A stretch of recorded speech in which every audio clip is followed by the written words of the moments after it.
Last year, 100 million people tuned in live to Miss World. More viewers than for the moon landings or the World Cup final. Beautiful, darling. Mum, don't. You and your sisters used to love playing Miss World. I also like to eat our own snot. They must have no defects. And if they're not pretty much 36, 24, 36, come on, the curves won't be in the right places. But we really believe beauty isn't just skin deep. The girls also get marks on charm, grace, deportment. Swimsuits. Miss World rehearsals are underway. Alphabetical order, come on, Yugoslavia. What are you doing up here? That's A.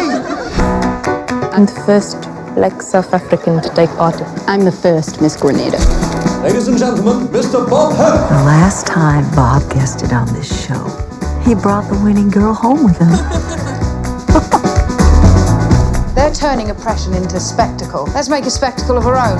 We'd infiltrate the theatre. We've just been smoking and watching, like in a heist film.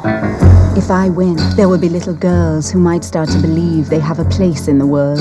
We're black. We're not going to be Miss World. You don't own me. It's not you we're angry at. I look forward to having your choices in life. But it's all just flashbulbs in your face. Not so many flashbulbs for me.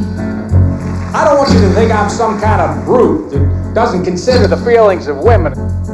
I consider feeling women all the time. Get this.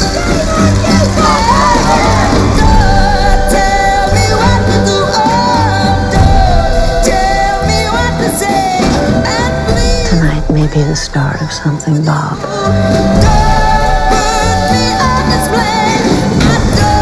This competition makes us compete with each other and makes the world narrower for all of us in the end.